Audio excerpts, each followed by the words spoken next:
अस्सलाम वालेकुम सेटेरियंस, मैं हारिस अज़मी प्रोफेशनल एस्ट्रोलॉजर आपकी खिदमत में हाज़िर हूँ इस हफ़्ते की एस्ट्रोलॉजिकल रिसर्चेज़ लेकर। सेटेरियंस, ये 6 दिन हैं 1 नवंबर से 6 नवंबर तक। 3 मेजर चेंजेस हैं।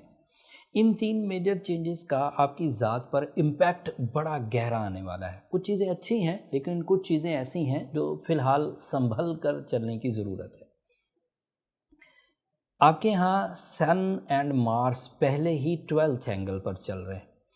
सूरज और मार्स का 12th एंगल पर आना एक तरह से बड़ा पॉजिटिव है। उस पॉजिटिविटी का मतलब ये है कि 12th angle is a real representative of Mars, जहाँ पर एनर्जीज़, अपनी बुरी आदतों का ख़ात्मा, अपने आप पर काबू रखने की सलाहियत, ये सब आपको मुयस्सर है।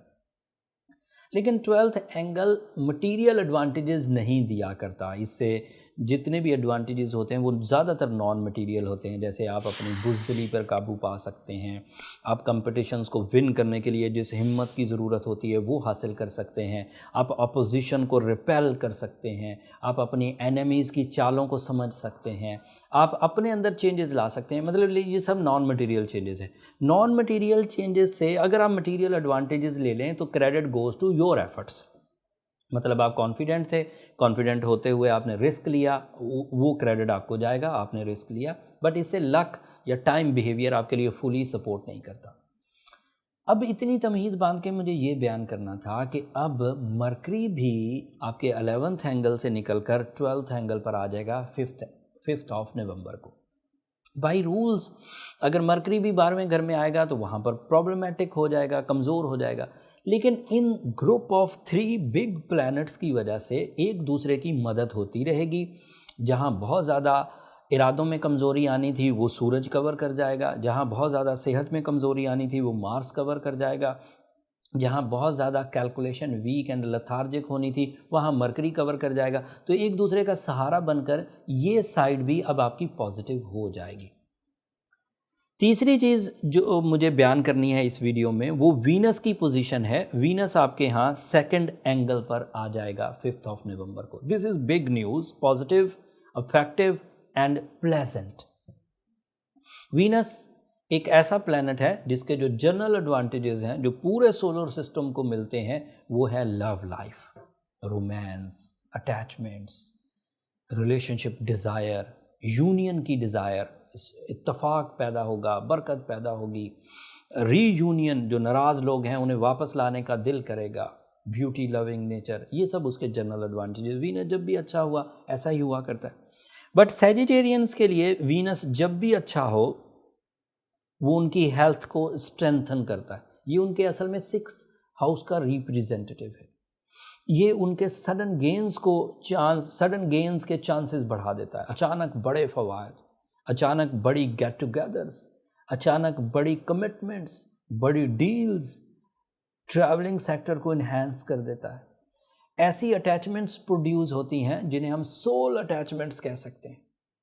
सिर्फ वर्बल कमिटमेंट्स नहीं होंगी, ऐसी कमिटमेंट्स जिन पर आप पूरा उतरने की हर मुमकिन कोशिश करेंगे। एंड वीनस यहाँ पर है भी लंबे टाइम के लिए। वीनस 2021 में 5 नवंबर से पहले पूरा साल रेट्रोग्रेड नहीं हुआ। वीनस अब कैप्रिकॉर्न हाउस में ही दिसंबर की 19 तारीख को जाके रेट्रोग्रेड होगा। तो ये इधर ही लंबा रहने वाला है और this is a unique event. Venus अमूमी तौर पर 4 हफ्तों के लिए किसी एक एंगल पर आया करता है, लेकिन इस दफ़ा वो 4 महीनों के लिए इस एक एंगल पर आया है। तो this is a big event. मैंने इसको एक अलग तरतीब से प्रॉपर इसकी हर बारीकी पर, इसकी हर बिहेवियर पर मैंने अलग वीडियो बना दी है। वो नीचे डिस्क्रिप्शन में उसका लिंक होगा, आप एक नज़र उसे देख लीजिएगा, वहाँ से ज़्यादा तफसील पता चल जाएगी। मैं वीकली वीडियो को लंबा नहीं करना। जो तीसरी खबर सेजिटेरियंस में आपको सुनाने वाला हूँ वो न्यू मून है। न्यू मून भी आपके 12th एंगल पर होगा and this is not a good sign. 12th angle मतलब the angle of sorrow, the angle of extra thinking, the angle of negative thinking. And moon in Scorpio होगा, मतलब 12th angle is the angle of Scorpio and moon in Scorpio by astrological rules is not a good position for the moon. इसकी वजह से दिल में बेचैनी, बेकरारी सी पैदा होती है। वैसे तो मार्स आपका जो इस 12th एंगल को रिप्रेजेंट करता है वो इधर ही है, तो मून की कमज़ोरी बहुत हद तक दूर हो जाएगी। लेकिन फिर भी अगर कोई स्कॉर्पियो ज़्यादा सोचने का मरीज़ था सेंसिटिव था, कमज़ोर था, तो फिर ये वाले 2 दिन 3 दिन 5 नवंबर, 6 नवंबर एंड 7 नवंबर ये आपको प्रॉब्लम करेंगे।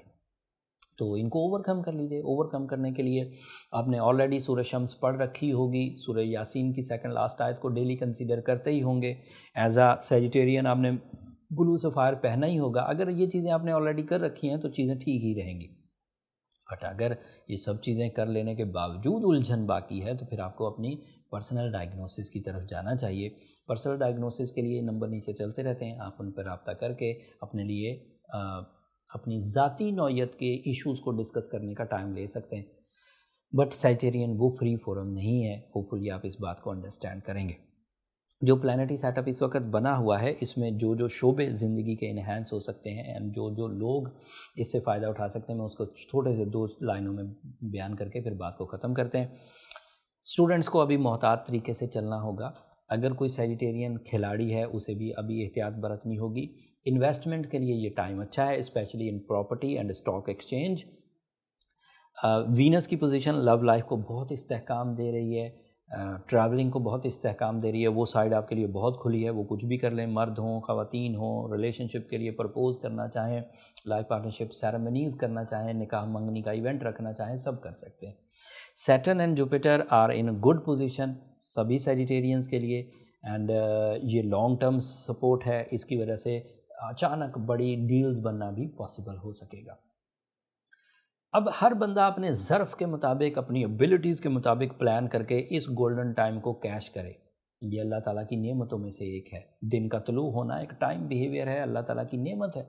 सर्दियों का आना अल्लाह ताला की नेमत है। इस बहार सीज़न का आपके लिए आना ये भी नेमत है, इसका भी शुक्र अदा करिए। जब आप अपने लिए शुक्र अदा कर रहे हों तो हमें भी अपनी दुआओं में याद रखिएगा। आपकी दुआएं हमारे लिए इस दुनिया का और आखिरत का सबसे कीमती सरमाया है। एक बात यहाँ पर बोलना बाकी रह गई, सेजिटेरियंस, वो तफसील बयान कर दूँ। वीनस जो 4 महीने यहाँ पर रहेगा, इसमें आप दोनों बिहेवियर देखेंगे। पॉजिटिव बिहेवियर भी देखेंगे जब तक ये डायरेक्ट है, फिर रेट्रोग्रेड बिहेवियर भी आएगा जब ये तकरीबन 19 दिसंबर को रेट्रोग्रेड होगा, 29 जनवरी तक। तो जब ये दोनों बिहेवियर होंगे तो इन 4 महीनों में आपने, जब ये डायरेक्ट फॉर्म में है तब अपनी लाइफ पार्टनरशिप के डिसीजन लेने। रेट्रोग्रेड फॉर्म हमेशा उलट रिज़ल्ट दिया करती है। तो यहाँ ये बात बारीक बात थी, इसलिए ये बयान करना ज़रूरी था। ऐसा ना हो कि आप इन 4 महीनों को अच्छा समझ लें। कुछ दिन इसमें से अच्छे हैं, फिर कुछ दिन कमज़ोर आएंगे, फिर दोबारा कुछ दिन अच्छे आएंगे। तो हैं 4 महीने, लेकिन इसमें से 1 महीना बीच में से कमज़ोर आएगा। होपफुली आप मेरी इस बात को समझे होंगे। चैनल को भी ज़रूर सब्सक्राइब कर लीजिएगा। आपकी सब्सक्रिप्शन हमारी हौसला अफजाई की वजह बनती है और आपकी इसी मोहब्बत की वजह से हम एक दूसरे से जुड़े भी रहते हैं। आपकी दुआएं एंड आपकी सब्सक्रिप्शन मेरी और मेरी टीम की हौसला अफजाई की वजह बनती है। अगले हफ्ते तक के लिए इजाज़त दीजिए। अल्लाह ने के बाद।